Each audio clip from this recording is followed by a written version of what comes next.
Hi guys and welcome to Bomb Anime. It's your girl Ruka. And Big Boy Summer here, bringing you a hot or not of Engaged Kiss. Creativity. So the world has demons that can appear human, and companies can bid for jobs to kill them, and they get picked based off of, I'm guessing, who bids the lowest. And any damages that are created by the company that wins out on the bid has it taken out of their reward. This is a really nice approach to heroing. It's very corporate, but it does make it quite creative at the same time. My views on this is okay, in terms of creativity, I did not expect there to be an A-class demon on the good side, nor did I expect there to be an A-class demon who's in love with the bum boy, basically. So yeah, I mean, they did throw a little bit of twist here and there, and I was like, oh, okay, I see you. Entertainment. So it was very active in the terms of an anime. There was always something happening and it progressed quite quickly. So you're not going to feel like it drags. The fights were good. I really liked when Ayano and Kisara were fighting each other. They were so skilled that while they were trying to kill each other, they were actually killing all of the demon's minions that were around them. I like watching fights that are like that. It felt very choreographed, almost like a dance. But I did get a little bit confused at first because we had Shu and Kisara talking to each other, and then he just was talking about bidding on something I thought it was something on Amazon or eBay or something, and then he just whips out these VR headphones and he's in a meeting. I was like, what the hell is going on? You kind of have to figure it out as you're going along, so I did feel a little bit confused at one point, but it was sorted relatively quickly.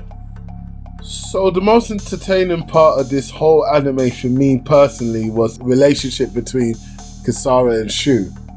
I really loved that aspect of this anime, and I know that they were fighting in lots of really cool, as Ruka said, choreographed bits, but for me it's the hilarity between the dependency of a demon and actually, what is Shu?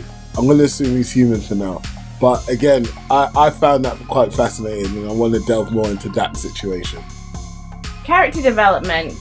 So you said it, Shu is a shameless bum, literally giving his phone bill to his ex-boss to go pay, getting free meals and pretending he's gonna pay with his empty-ass wallet, and then complaining that the food at home is cold when he's the one that has no electricity and no heating. It's just, it's a lot.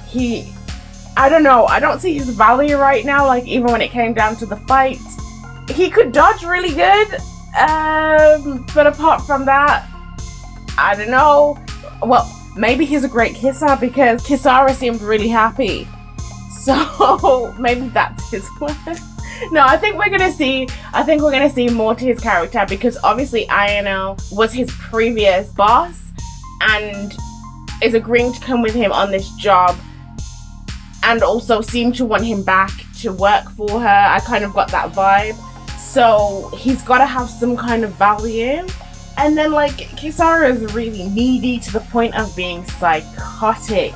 But I don't hate her as a character. I really quite like her. She's got really great fighting skills. You said she seemed like a succubus, and I would have to agree with that because she got powered up from that kiss, and he seemed to be Drained. Woozy afterwards for a little bit. She sucked his soul. So Sorry, she snatched his soul. Okay. I feel like you're right, and she's some kind of succubus or something along those types of lines. She could be a Cambion. But yeah, I agree with that totally. Yeah, I was going to bring that up. But really and truly, do you know whose character I really want to talk about? Ayano's mom, who seems to be the true boss of the company. Ayano's mom is so intelligent that she is willing to spend as much money on Shu to make sure Kisara doesn't run amok. Because can you imagine Shu goes over to the other side?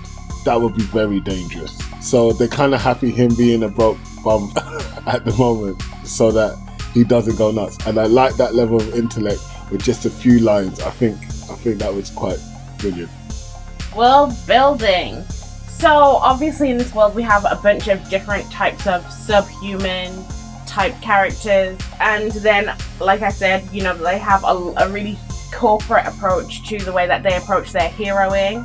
I mean, they even have like a boardroom where they all come together to sort of discuss who gets the job. But at the same time, we don't really know much about it. And we didn't get any explanations for really anything. Why are the demons here? Why are they doing the bids on the jobs and picking the person who bids the lowest instead of sending the most capable team? How are they getting their intel on what kind of demon this was? Because they decided on the demon's class, and yet when the team actually went in there, they didn't know any of the demon's abilities. So it kind of feels odd that they can classify a demon and they don't even know the abilities that it has. That kind of seems like it's a mutually exclusive thing where you would need to know what it can do so that you can classify it. It was odd to me, I have to say. Okay, I want to address a few things that Ruka has just said. So, Ruka, you called demons subhuman. It's 2022. All lives matter, and demons are sentient beings as well. They're not sub at all. They're on par because people are yellow and people are whoever they want to be. All jokes aside, guys, like, you know, we're just playing. The second thing is they got the classification wrong. They called it a C demon, and then a class C, sorry. And then as they were fighting it, Ayana was like, "Oh snap, this is a B." So they got it wrong. The humans aren't ready for classifying demons, to be fair. They need to stop with that, to be fair. They need to, like, just call it a demon and then go, have at it, boss. Whichever one of you want it, go for it. But in terms of world building, like Ruka said, I felt like not enough was shed on the stuff. And even more, it felt like they were throwing a lot of stuff at you without anything to go by it. Like lots of hollow things. The VR world, the teams meeting plus, the demons having extra powers and regenerative being something that is important in classifying demons. The not so talked about A-class demon that is just chilling in someone's apartment that has no electricity or light. You know what I mean?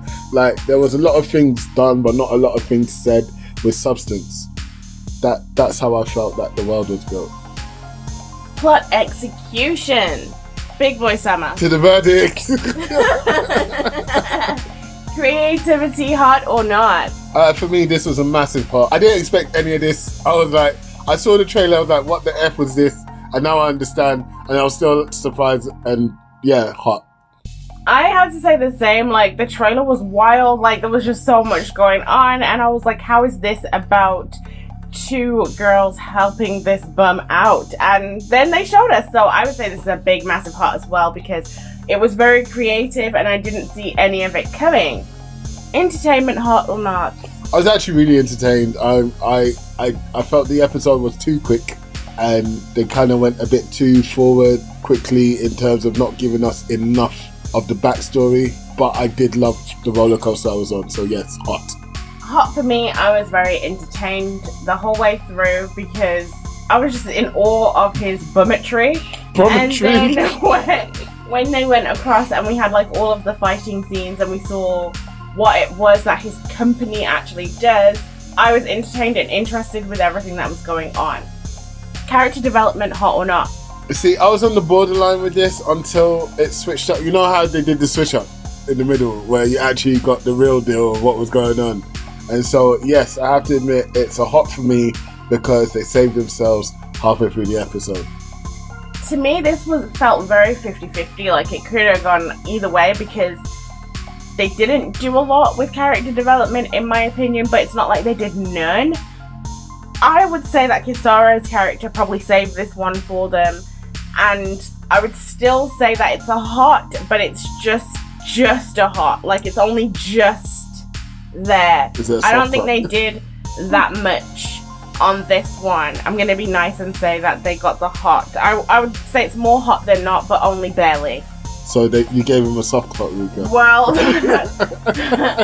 leave me alone. World building, hot or not? Absolutely not.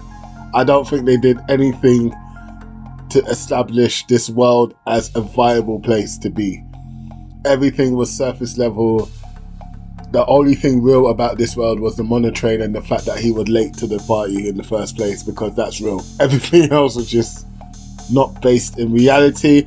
Now, I'm not saying that you have to have your animes based in reality. Come on, we're anime heads. Nothing is based in reality, but you know what I mean. It needs to be believable at least. And yeah, they didn't build the world enough for me to believe it. I have to say this is a not as well, and that is because of how separate it felt. Like, the first half of the episode, we were dealing with Shu and how broke he was and how he's trying to earn this, well, how he's not really earning a living. And the town just looked so normal, and then the other half of the episode was about demons, and it felt like it was two separate worlds completely. I was almost second guessing myself and saying, like, is he playing a game? Like, is it real what they're doing? And yes, now I know that it is real, but it just felt too torn apart from each other. It didn't come together as one cohesive world to me. Plot execution, hot or not? This is a massive knot for me. Like, it's probably the biggest knot of 2022 for me. So far. Because I have absolutely no idea what the motivations are. I have absolutely no idea where they're going with this. I have a situation or a scenario where the main character doesn't want to build themselves and be better and has been a bum for 3 months, where he has this incredible skill and ability. So it's not like he can't keep undercutting everyone every single time. Do you get what I mean? Like, the story made no sense, as well as it being very loose and not structured. And so, unfortunately, if I could give it worse than a knot, I would, but I cannot. So it's a massive, huge heap of pile of dog knot. Stop. Following on from what you said, he said he had put all his life savings to bid on this job. So why don't you just continue to work for the other company? You're not doing a great job. I know that when you're starting your company, it's hard and everything, but he's not even the kind of personality that could actually make a company work. Like, having a business is hard work. You can't just sit here bumming it out and asking everyone else to pay your bills. He has no, like, personal motivation. I don't know why he would have started out on his own. I'm very confused. I would give this a not for the plot as well, because I just couldn't see one. I don't know what's going on. I'm sure we'll find out, but... Why do you have to save the bid? Like, think about it. Why do you have to save the bid? Because it's a reward, so as long as you do the job, you don't have to give them anything, right?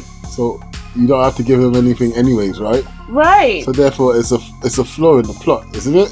I don't know what's going on. Yeah, do you get what I mean? It's a knot, mate. I can wax lyrical about how much of a knot this plot actually is, you know. There you have it. Both of us have gone for 3 out of 5 hots. I do expect this to actually do well. I think that this anime, if it can fill in its holes, it can do well. I have a thing where, you know how we have this 5-point system, creativity all the way to plot, execution. If entertainment is a hot, I am willing to give it a chance. If all 4 of them, except for entertainment, is a hot, I feel like it will flop. I base my entire watch list on entertainment alone. So I've given it a hot for entertainment. It's got a chance here. We are about to be out this bit. Don't forget, are you alright? Don't forget to like, subscribe and share. Peace.